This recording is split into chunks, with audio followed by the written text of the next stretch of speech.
Bonjour Tatiana. Alors, tu es à Moscou depuis combien de temps? Oui, je suis à Moscou et avant toute chose, je te laisse apprécier mon temps paluchonne en face d'une grande baie vitrée ici. Et mon teint paluchonne, elle vient du fait qu'il neige à Moscou. Voilà. Ah, encore? Et quand il neige, ça fait une lumière très blanche. Oui, oui, oui, oui. Ils annoncent pour le week-end 18 degrés. Et là, il y a de la neige. Ce matin, je me suis réveillée, j'ai dit, oups, c'est quoi ce truc? C'est la neige. Voilà. Donc, du coup, Euh, ça fait une lumière très, très blanche, extrêmement blanche et enfin, c'est pas très, très sympathique. En tout cas, ça ne fait pas un teint, on va dire, joyeux et resplendissant. Voilà. ici, il fait beau. Il fait très beau et Ouais, quand ouais, même c'est pas... 25 degrés. Ah, sinon, tu sais la nouvelle. Ah oui, là, ouais. En gros, mais un culpa, parce que là, je me suis pris vraiment, comment dire, la main dans le sac. Et il paraît qu'il y avait vraiment les Coréens du Nord sur les fronts à Kursk. C'est des images d'entraînement. Voilà. Et Alors, ça fait la une des médias russes. voilà, parce qu'on m'a dit, à partir du moment quand le commandant en chef, enfin, je veux dire, le monsieur le président a dit lui-même que oui, ils étaient et qu'on les remercie, ben, tout le monde peut parler, mais il y a beaucoup de gens qui disent qu'ils n'y croyaient pas, qu'il y avait réellement ces soldats-là sous le front. Il paraît que c'est très difficile à les prendre, enfin, à faire des prisonniers avec.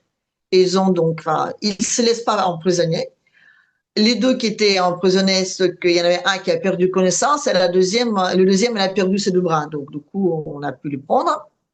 Sinon, il paraît que c'est vraiment les soldats extrêmement courageux.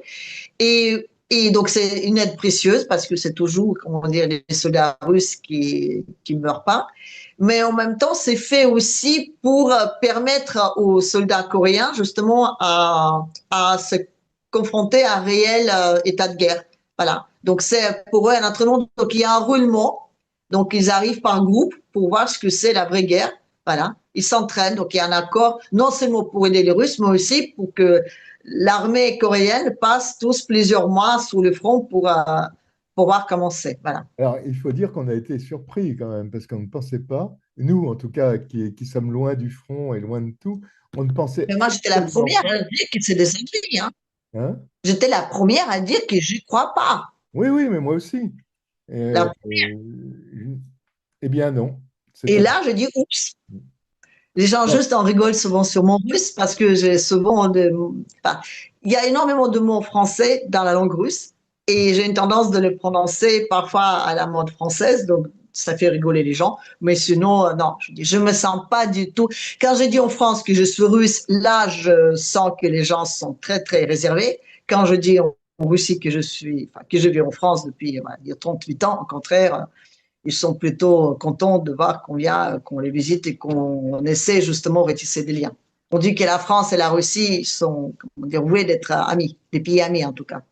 Et tu as rencontré des Russes, tu leur as demandé un peu, tu as rencontré des Russes, tu leur as demandé un peu ce qu'ils pensaient de la situation ou pas? Alors il y a de tout, il y a de tout, il y a de tout. Donc il y a les gens qui sont très patriotes, il y a les gens qui s'intéressent beaucoup à ce qui se passe dans le monde. Souvent c'est des gens plutôt âgés. Quand on se trouve dans une population, on va dire supérieure, Mhm. Euh, parfois, je suis assez choquée de voir à quel point ils répètent vraiment les paroles de propagandisme de l'Occident, qui disent que ben, cette guerre, ça mène à rien, que de toute façon, nous, on est des bêtes, on est des stupides, et qu'il faut vraiment qu'on soit comme les Occidentaux, il faut qu'on arrête cette guerre, et il faut qu'on se soit comme avant, et que de toute façon, quand je dis, oh, regardez, vous avez bien vu, il y a le temps tout autour, ils me disent, oui, mais voilà, avec cette guerre-là, on a deux pays de plus. Et là, c'est vraiment à répéter, à répéter, à répéter ce que disent donc par les propagandismes de l'autre camp, donc de l'autre camp, l'ennemi à la Russie.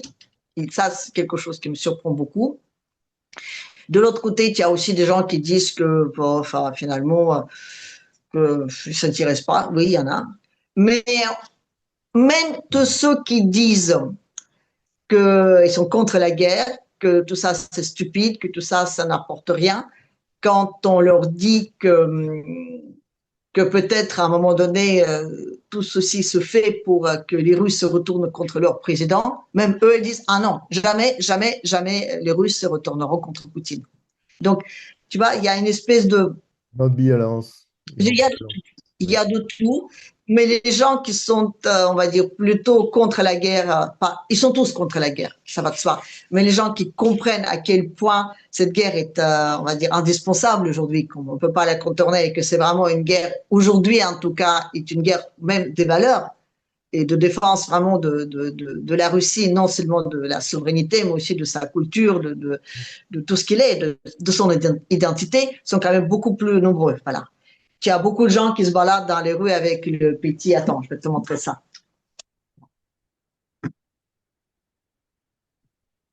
Avec une petite, un petit, comment biais voilà, Ouais, qu'est-ce que c'est? de, Ça représente quoi alors? Qu'est-ce que c'est? ça représente, comment dire, l'armée, l'armée russe aujourd'hui, donc, qui est présente sur le front de l'opération spéciale, c'est, on dirait, Georgievsky Lent. Ça veut dire que c'est un billet de Georges, enfin, Georgi. Et c'est pour signifier donc qu'on soutient Tiens, que l'opération c'est spéciale, l'armée, les oui. soldats au front, on soutient ce qui se passe aujourd'hui. Et tu as beaucoup de gens dans les rues qui se baladent avec ça accroché à leur veste, à leur sac ou n'importe quoi. C'est très surprenant de voir que des gens, dans le métro, dans les magasins, de partout, se baladent avec ça accroché sur leur veste. Donc, pour vraiment montrer, sans avoir peur, de montrer que nous, on soutient. Voilà. Et puis, il y en a d'autres qui soutiennent, mais sans forcément porter ce petit. Je t'ai pris ça pour souvenir. Voilà.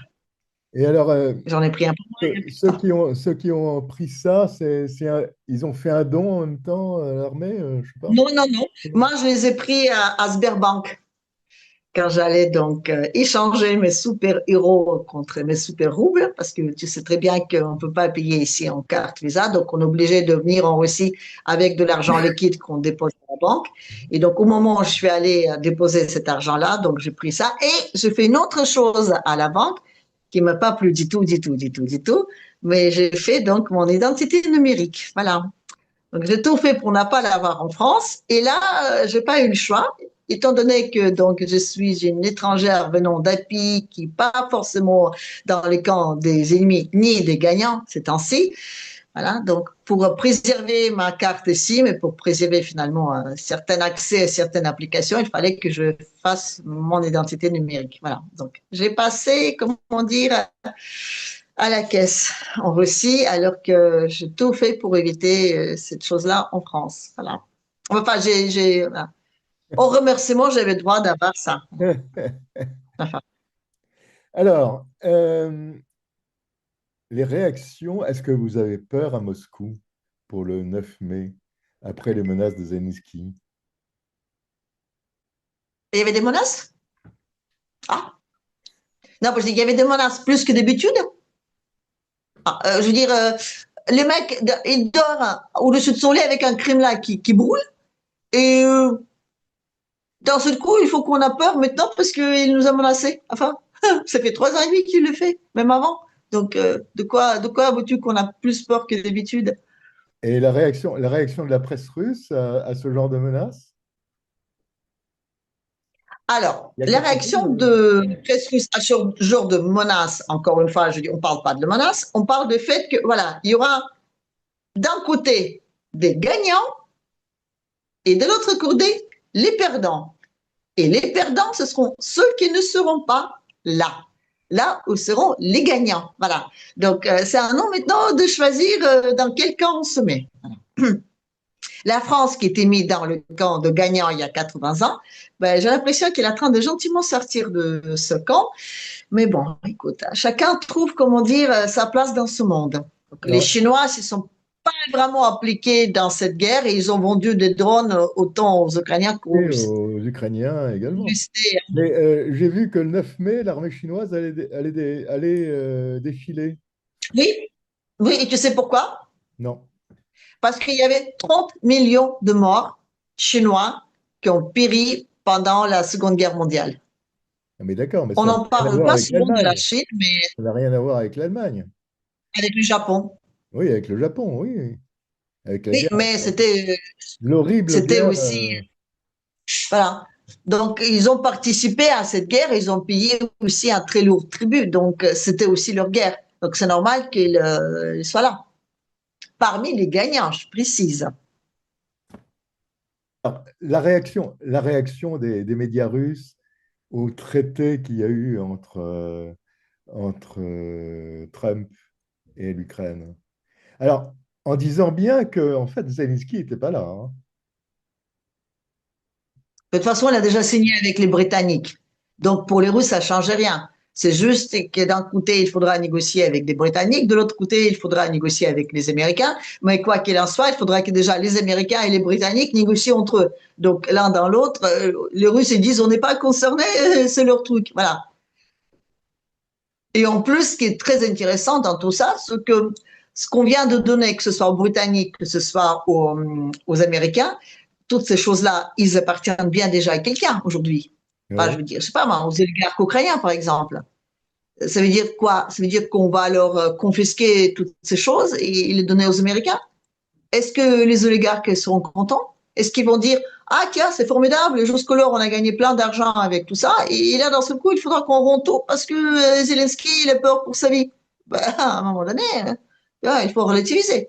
Hmm. Non, les Russes ne se sentent pas concernés par ces accords. De toute façon, ils considèrent que c'est ni légitime, ni signé par un légitime, ni de toute façon pas concerné. Et puis de toute façon, tout ce qu'on est en train de donner maintenant aux Américains, déjà, ça appartient pas aux Ukrainiens, puisque avant, ça appartenait aux Britanniques. Avant, ça appartenait, on ne sait pas quoi, aux Allemands, aux BlackRock, ou on ne sait pas à qui. Donc, on observe ça en rigolant dans sa moustache, enfin, pour ceux qui ont de la chance de l'avoir. Pour ceux qui n'ont pas, rigolent tout court. Mais sinon, on n'est Alors, pas concerné. Enfin, les Russes ne se sentent pas concernés par ces accords. ouais. Mais alors, le Kiev Post dit que il va y avoir une aide militaire des États-Unis grâce à cette aide, ce contrat.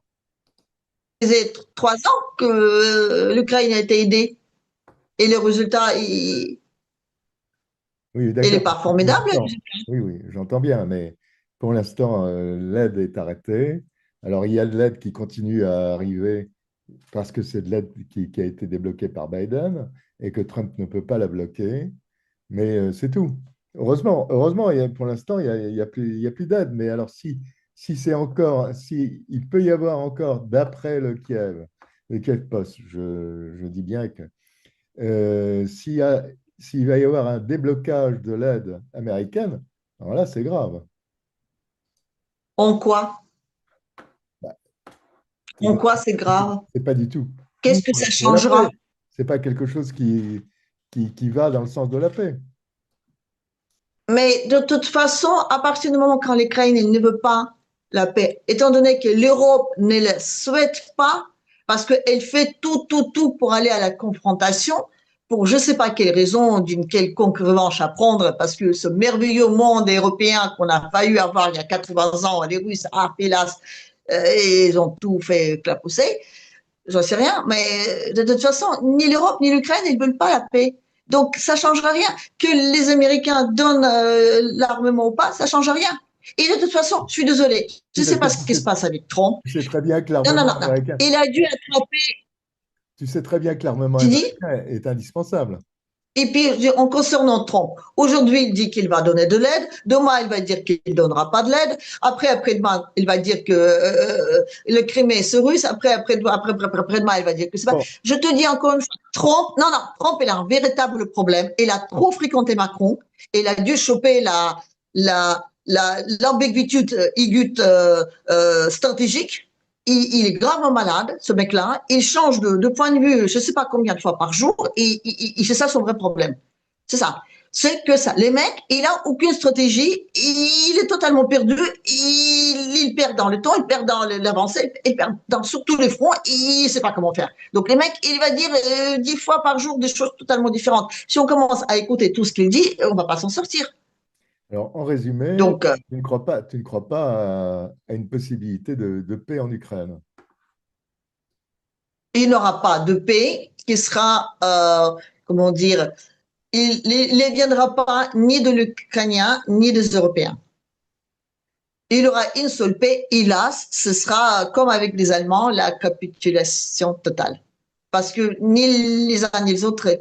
L'Europe, aujourd'hui, elle ne peut pas se permettre d'arrêter cette guerre. Cette guerre, elle permet la fédération de l'Europe, elle permet aux Européens, on va dire, de devenir plus, d'imposer un certain totalitarisme, justement parce qu'il y a un méchant ennemi à l'extérieur. Ça permet de faire énormément d'actes à l'intérieur de l'Europe en profitant de cette guerre. Ils ne peuvent pas l'arrêter. Et l'Ukraine ne peut pas l'arrêter parce que demain, si les frontières sont ouvertes, il n'y a plus d'Ukrainiens dans le pays. Et aujourd'hui, les Russes, la seule chose qu'ils disent, nous, on a juste à attendre que tout ça, ça explose et que après on peut dire, c'est pas sous notre conscience parce que, je veux dire, ils se sont bouffés eux-mêmes. Trump, son pire ennemi, c'est pas des Russes, c'est pas des Chinois, c'est l'État financier, c'est finalement la Fed et tous ceux qui la possèdent. C'est l'Europe, c'est, on va dire, le monde euro-atlantiste. C'est ça les vrais ennemis. Et quand ils signent les accords avec Kiev, c'est même pas contre Kiev, c'est même pas contre l'Europe, c'est contre les Britanniques. Je veux dire, les pires ennemis de Trump, c'est ça. T'as d'autres questions? Hein? Qu'est-ce que je prévois sur ma chaîne? Ben Oui. déjà, je fais un petit reportage sur comment on se déplace à Moscou. J'ai pas encore pris le bus, mais j'ai déjà pris le tram, le métro, le taxi, enfin bref. Et puis, j'aimerais bien aussi aller à un autre supermarché parce que hier, je suis allée à un supermarché dans lequel, soi-disant, j'ai pris les vidéos qui bougeaient dans tous les sens. Mais bon, j'étais là pour faire mes courses, c'est pas vraiment faire des reportages. Mhm. Et dans 2 jours, je prévois donc d'aller dans un autre supermarché, mais qui a un gamme un peu plus, enfin, un peu plus en dessous. Voilà. Et puis, j'aimerais bien me rendre donc, vers la place rouge, de voir ce qui se passe un peu, les décorations en tout cas de la ville. Mais pour le moment, il fait beaucoup trop froid. Mais ils ont Ouais. annoncé 18 degrés pour dimanche, donc je pense que je vais y aller. Mais Bon. là, je suis pas très courageuse, hein. Voilà. Mais j'ai quand même déjà Tu vas fait, donc assister au le défilé. petit. Tu vas assister au défilé. Je verrai si je le courage. Ok, Voilà. Tajina, eh ben, écoute, merci beaucoup pour cet entretien. Alors, tous les jours, Bah, désolé, on n'a pas pu télécharger les vidéos, mais bon. oh non, mais enfin, c'est pas grave. Mais tous les jours, donc, sur ta chaîne, c'est ça? Voilà. Et selon les météos, parfois on a les vues de Moscou, parfois on n'a pas. Voilà. Ok, bah écoute, à très bientôt, bah, à la semaine prochaine. Oui, comme d'habitude. Allez, au revoir à tout le Au monde. revoir.